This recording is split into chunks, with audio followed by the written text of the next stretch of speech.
Di sebuah desa terpencil, berdiri sebuah pegadaian tua yang pernah menyimpan ratusan rahasia kelam. Tapi, siapa sangka, bosnya bukan hanya sekadar penada harta, melainkan penagih jiwa. Dan ketika ia mati, tak ada yang berani menguburkannya, kecuali 3 orang dan 1 kutukan yang tak pernah tidur.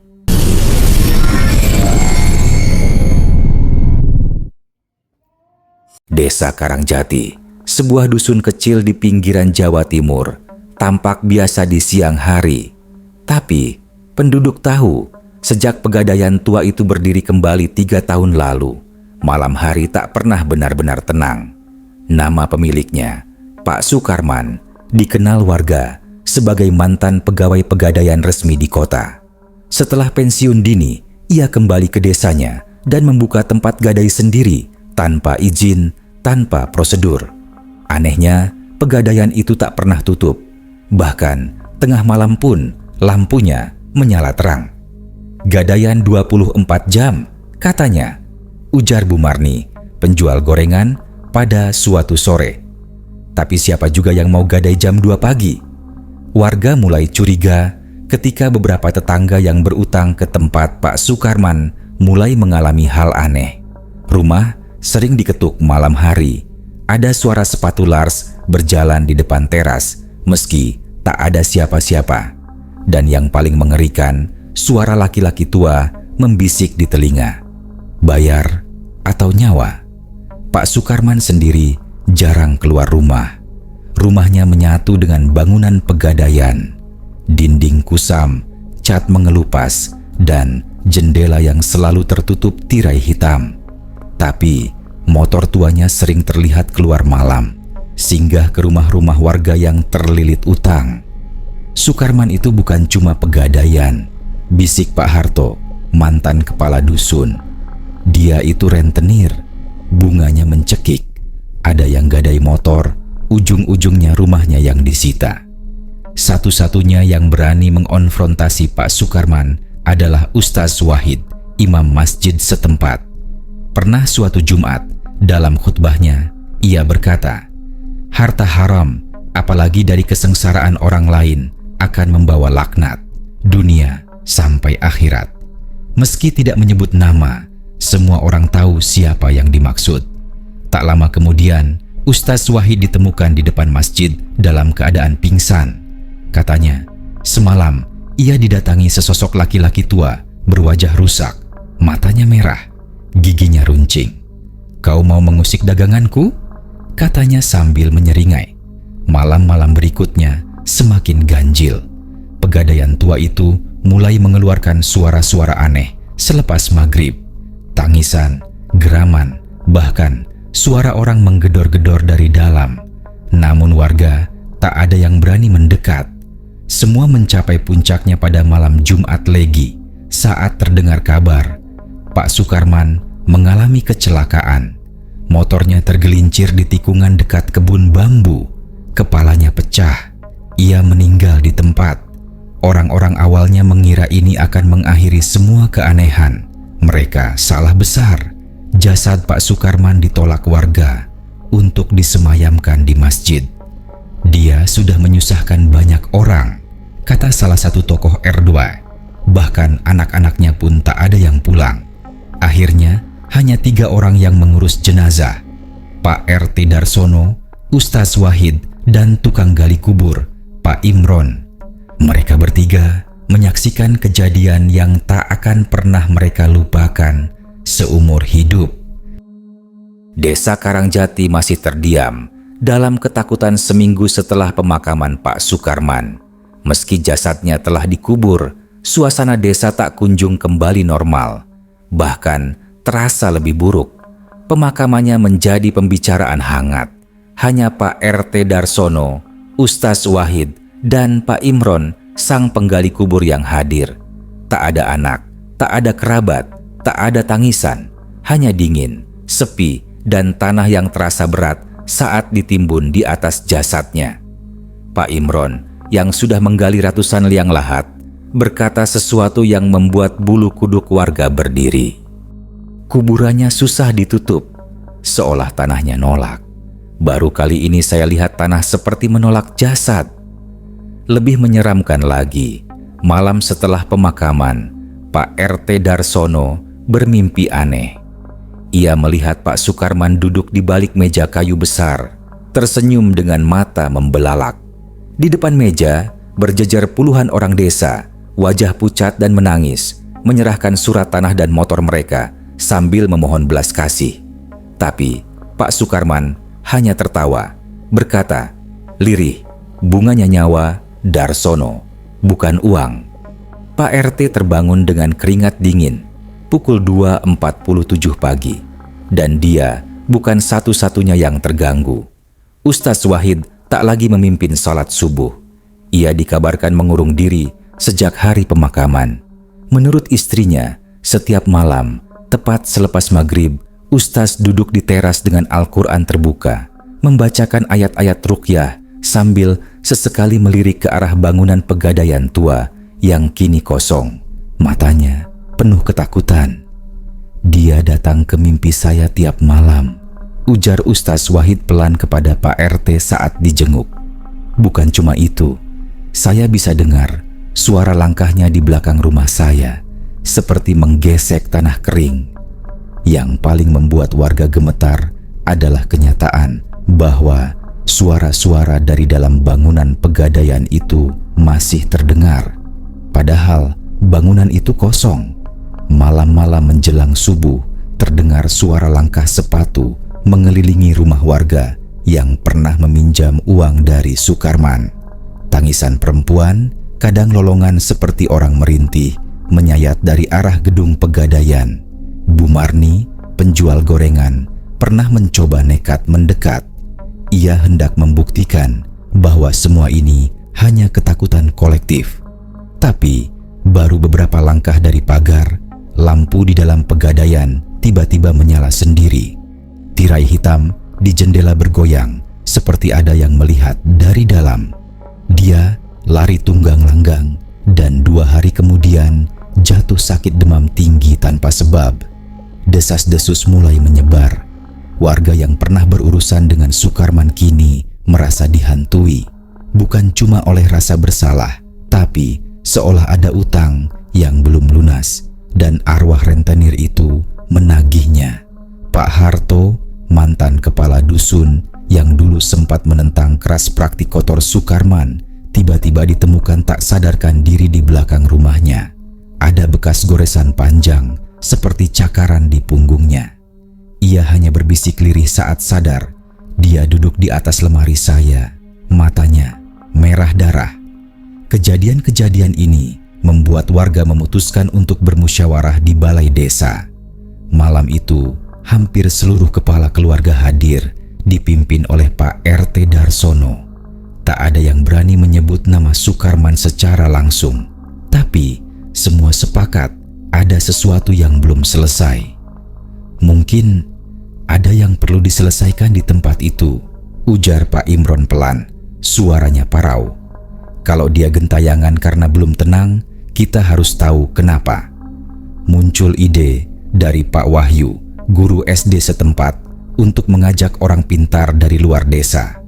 Bukan dukun, tapi seorang kiai dari Ponorogo yang dikenal ahli dalam menangani gangguan jin dan arwah penasaran. Kiai itu, Kiai Raffi, akhirnya datang seminggu kemudian. Seorang pria tua bersorban putih, wajahnya tenang, tapi sorot matanya tajam. Ia datang saat sore menjelang maghrib. Ia tak banyak bicara, hanya meminta segelas air putih dan duduk di depan pegadaian.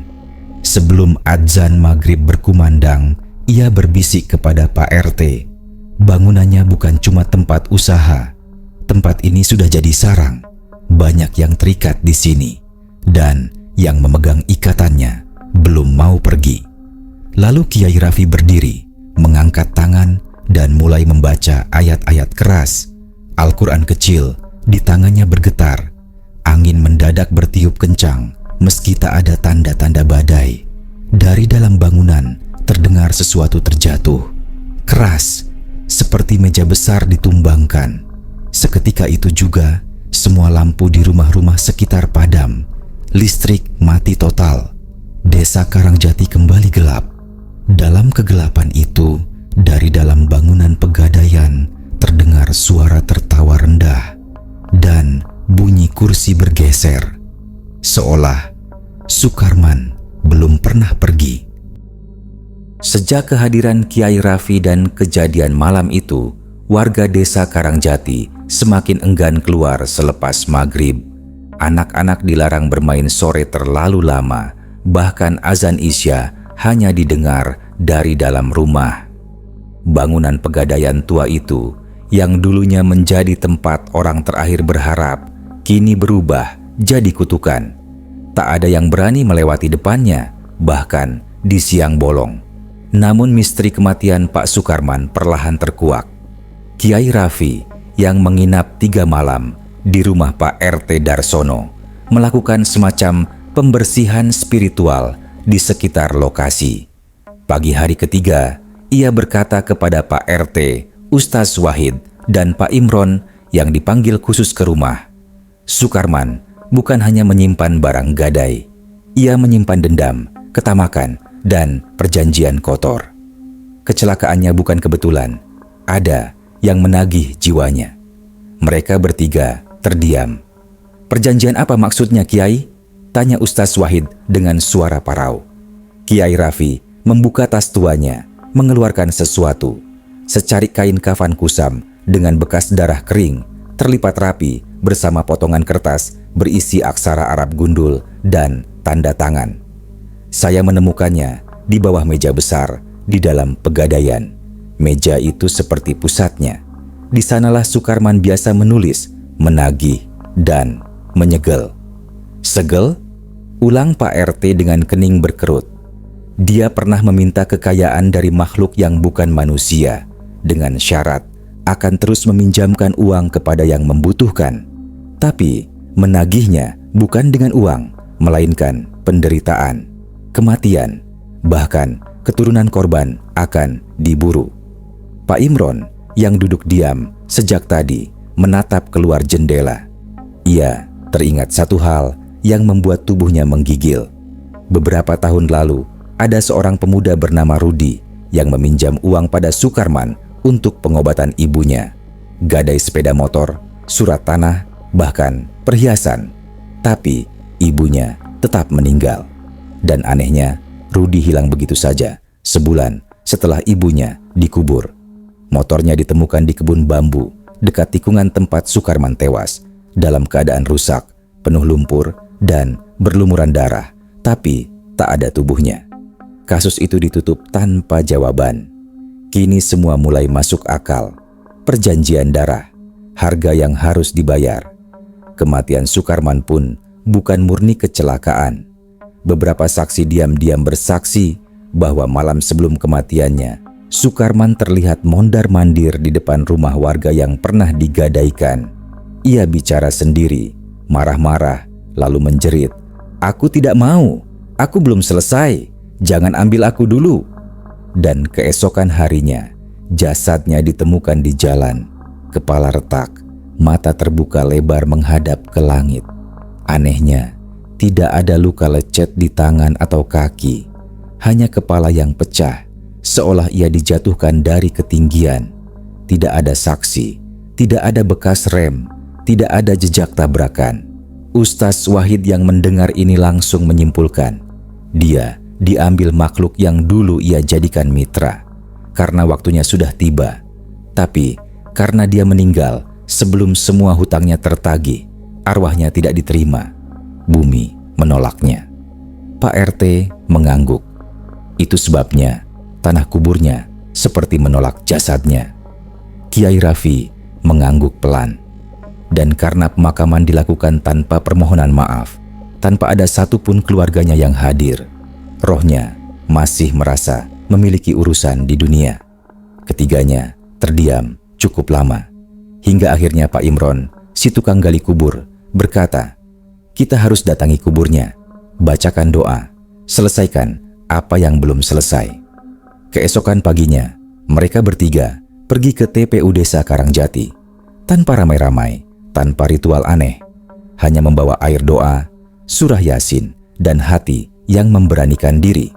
Tapi saat mereka tiba di pemakaman, sesuatu yang tidak bisa dijelaskan terjadi. Makam Sukarman menggelembung. Tanah di atasnya naik sekitar 30 cm, seperti ada tekanan dari bawah. Rumput yang sebelumnya tumbuh rapi menjadi kering dan membusuk. Bau menyengat menyelimuti area itu. Pak RT mundur 3 langkah. Ustaz Wahid langsung membaca ayat kursi dengan lantang, sementara Kiai Raffi berdiri di dekat pusara, membuka kitab kecil dan berdoa keras-keras. Tiba-tiba, tanah itu bergetar. Angin kencang bertiup, daun-daun berputar di atas nisan. Suara jeritan lirih seperti berasal dari dalam liang lahat, seolah ada seseorang yang tidak rela dikurung. Kiai Raffi menutup kitabnya, lalu berkata, pelan, dia tidak akan tenang selama ikatan perjanjiannya masih tertinggal di dunia. Pak RT menoleh. Apa maksudnya? Kiai Raffi menatap ke kejauhan, ke arah bangunan tua Pegadaian yang dari pemakaman terlihat seperti bayangan gelap di ujung desa. Selama meja itu belum dihancurkan, selama perjanjian di sana belum dibakar, dia akan terus kembali. Dan malam ini, dia akan menagihnya lagi. Malam keempat, setelah kematian Pak Sukarman jatuh tepat di malam Jumat Kliwon, suasana desa Karangjati berubah semakin sunyi.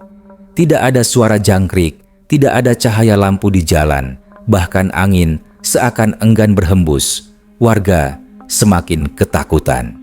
Teror kini tak lagi sekadar penampakan sosok lelaki bermuka rusa yang mondar-mandir. Mereka mulai mendengar ketukan di pintu setiap malam selepas Isya. 3 kali ketukan perlahan, lalu suara serak berbisik, "Aku belum selesai." Pak RT Darsono yang masih menyimpan rasa tanggung jawab sebagai pemimpin desa akhirnya mengundang Kiai Raffi, Ustaz Wahid, dan Pak Imron kembali berkumpul di balai desa. "Ini tidak bisa dibiarkan terus," ucap Pak RT dengan suara parau. Warga makin takut. Ada anak yang kerasukan tadi pagi. Teriak-teriak, "Balikin kalung emasku, balikin surat rumahku." Padahal anak itu masih SD. Kiai Raffi menunduk lalu mengangguk perlahan.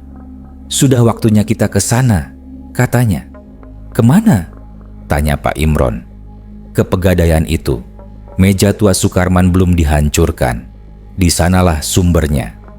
Kalau tidak dimusnahkan sekarang, arwahnya akan tetap gentayangan, bahkan bisa mengundang makhluk lain ikut masuk ke desa ini." Pak RT setuju.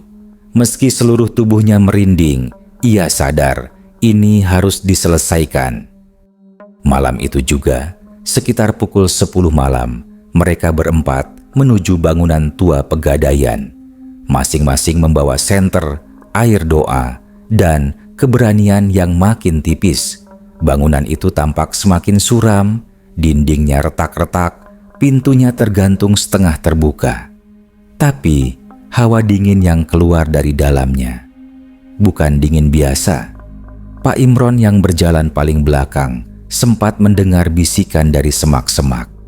"Kamu juga punya utang, Imron. Aku belum selesai denganmu." Ia menoleh cepat, tapi tak ada siapa-siapa. Begitu masuk ke dalam, lampu senter mereka langsung meredup, seolah energi ruangan itu menolak cahaya. Lurus ke dalam, meja itu ada di ruang arsip belakang, bisik Pak RT yang sudah hafal letak setiap sudut tempat ini. Langkah mereka berat, lantai bangunan penuh debu dan puing-puing kertas bertulisan tangan. Udara terasa sesak seperti banyak yang mengawasi mereka. Dan di sanalah meja tua itu, besar, penuh goresan dengan taplak yang sudah berjamur. Di atasnya ada buku besar berwarna merah tua dan sebuah mangkuk tembaga berisi sisa lilin hitam yang telah meleleh. Ada juga beberapa foto orang, semuanya warga desa. "Ini daftar para peminjam, tapi kenapa fotonya ada di sini?" tanya Ustaz Wahid dengan wajah tegang.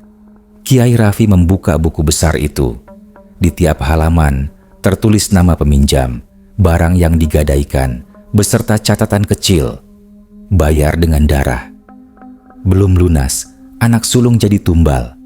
Ditolak, nyawa diambil. Tubuh mereka merinding.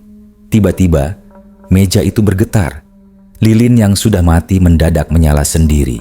Dan di belakang mereka terdengar suara langkah pelan. Sangat pelan, mendekat. Pak Imron menoleh. Cahaya senter menangkap sosok hitam berdiri di ujung ruangan. Wajahnya rusak. Mata kiri terlepas dari rongga. Leher patah. Pakaiannya compang-camping dan berbau tanah basah. Sukarman. Suaranya lirih dan memelas. Itu, hartaku. Jangan bakar.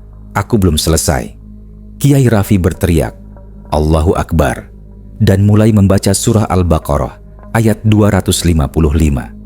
Sosok Sukarman mengerang, menutupi telinganya, tapi tetap berdiri di sana. Darah menetes dari matanya. Tangannya menunjuk ke meja. Jangan bakar, aku akan hilang. Semua akan kembali padamu. Tapi Kiai Raffi tetap melanjutkan doa. Pak RT menumpahkan air doa ke atas meja dan Pak Imron membakar buku merah itu dengan korek api. Api menyala besar tanpa bahan bakar. Taplak meja ikut terbakar dan suara tangisan menggema di seluruh ruangan. Sosok Sukarman mendekat cepat, hampir seperti meluncur di udara. Tapi begitu buku itu hangus, tubuhnya berhenti di tengah ruangan. Lalu perlahan meleleh seperti lilin panas, mengeluarkan jeritan tinggi yang membuat telinga Pak RT hampir berdarah.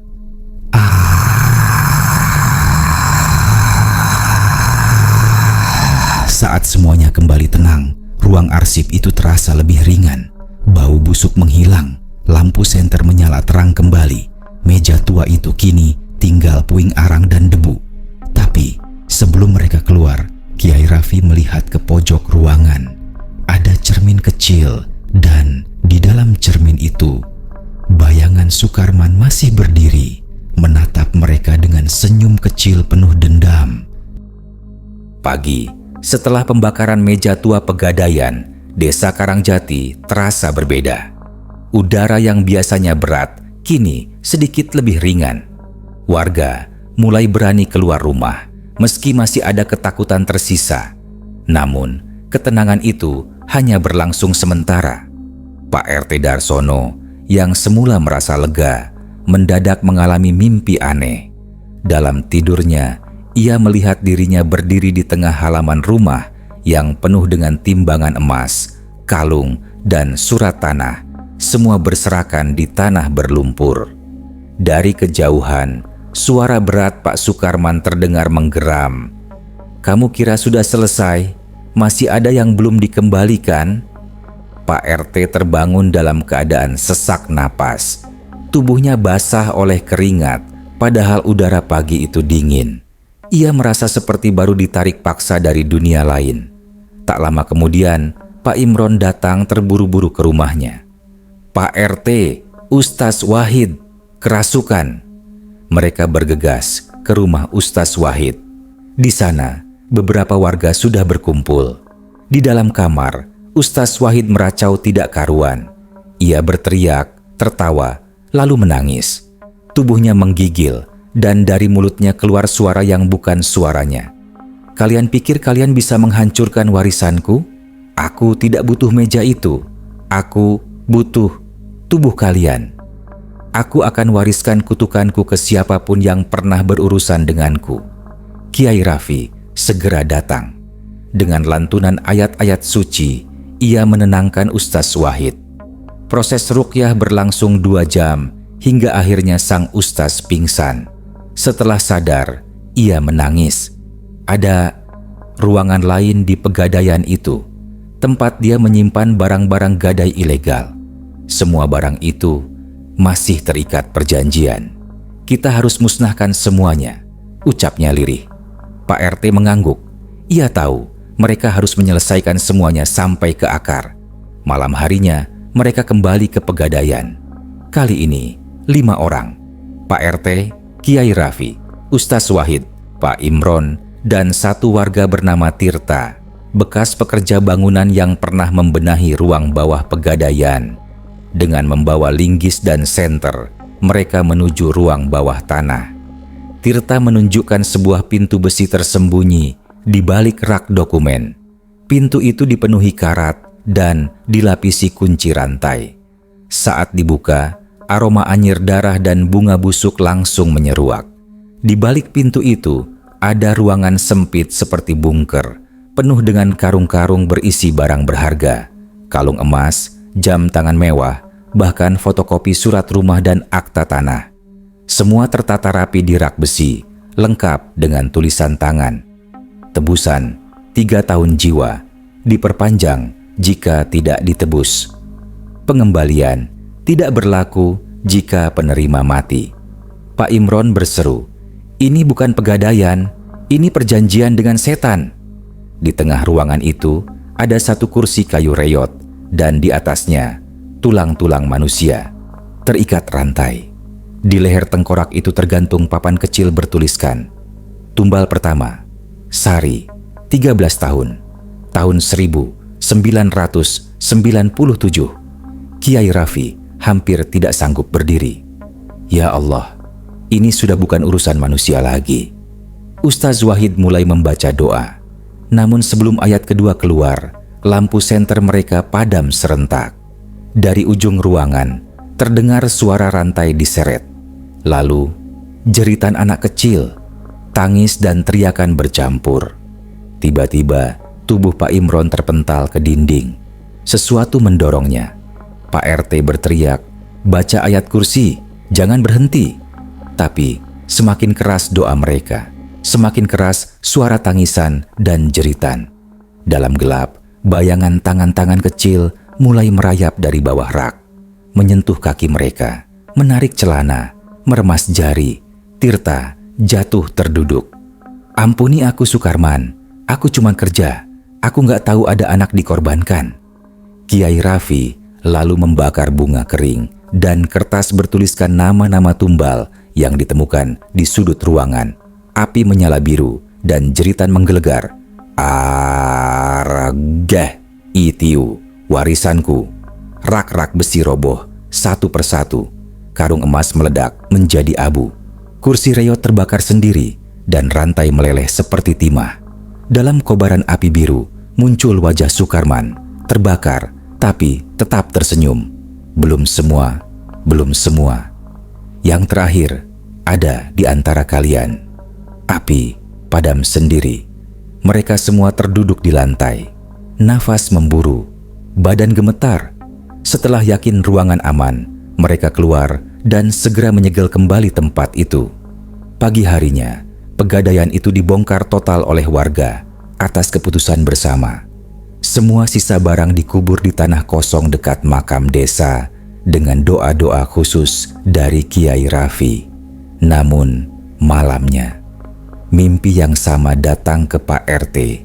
Ia berdiri di tengah ladang, sendirian, dikelilingi oleh bayangan orang-orang yang pernah meminjam ke Sukarman. Semuanya berkata hal yang sama. "Kau pikir sudah selesai?"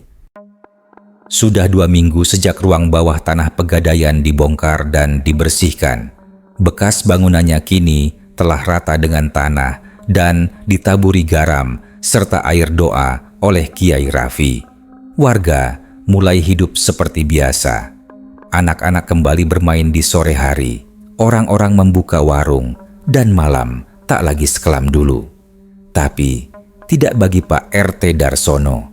Setiap malam sejak kejadian itu, ia selalu mimpi berada di tengah ladang ilalang hitam, dikelilingi oleh bayangan-bayangan samar yang mengucap satu kalimat, "Kau yang terakhir." Ia mulai sering termenung, makan pun tak enak. Wajahnya semakin pucat dan mata selalu merah.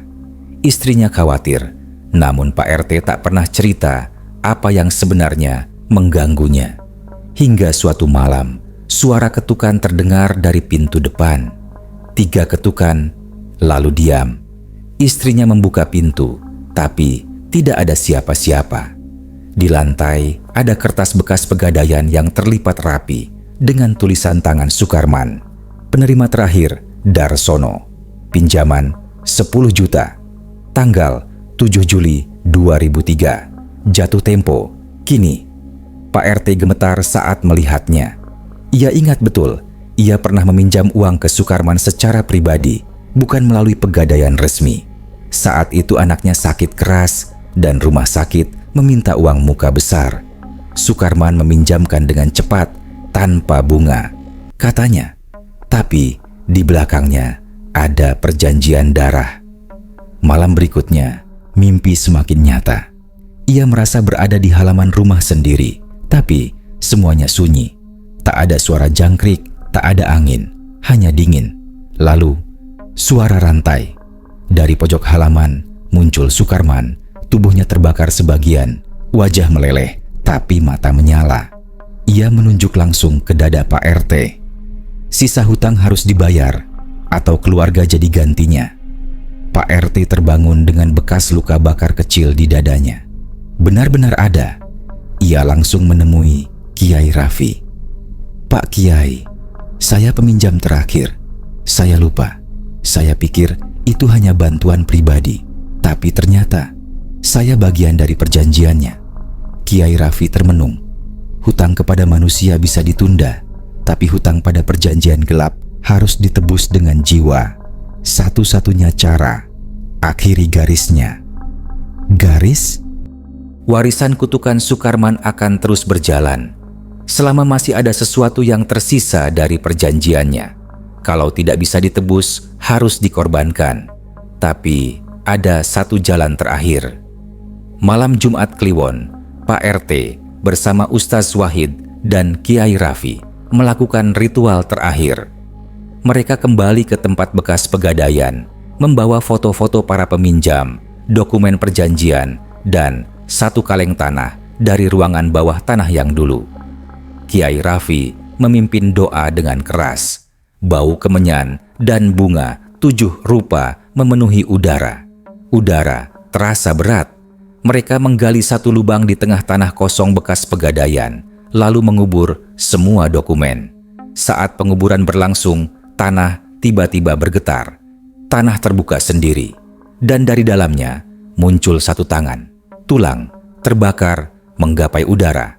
Wajah Sukarman muncul, separuh rusak, menganga lebar. "Darsono, belum selesai. Keluargamu masih utang. Darah." Pak RT dengan air mata jatuh meletakkan foto dirinya di atas tanah, lalu berkata, "Selesaikan dengan aku, jangan ganggu yang lain." Wajah Sukarman menjerit. Tubuhnya terbakar api biru.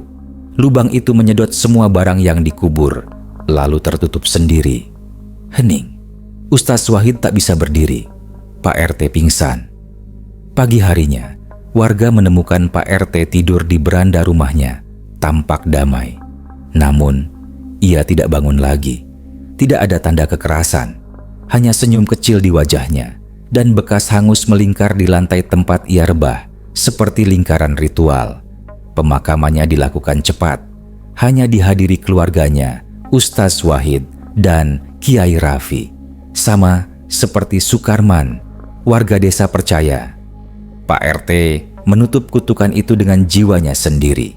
2 bulan kemudian, pegadaian tua diganti menjadi taman doa. Di sana, berdiri papan kayu dengan tulisan, "Di sini pernah berdiri tempat hutang manusia dan tumpahnya darah karena tamak. Jangan ulangi." Namun kadang, selepas maghrib, anak-anak yang bermain di sekitar taman mengaku melihat pria tua bersongkok, duduk di bangku kayu, menatap mereka, dan tersenyum ramah. "Pak, itu siapa, Bu?" tanya seorang anak. Ibunya menjawab sambil merinding, "Itu mirip Pak Darsono." Dan di rumah-rumah warga, saat radio tua menyala sendiri atau cermin kamar berkabut tanpa sebab, semua sudah tahu, jangan sebut nama Sukarman, biarkan dia tenang, atau dia akan datang menagih. Beberapa warisan tak bisa diwariskan dengan surat, tapi dengan darah.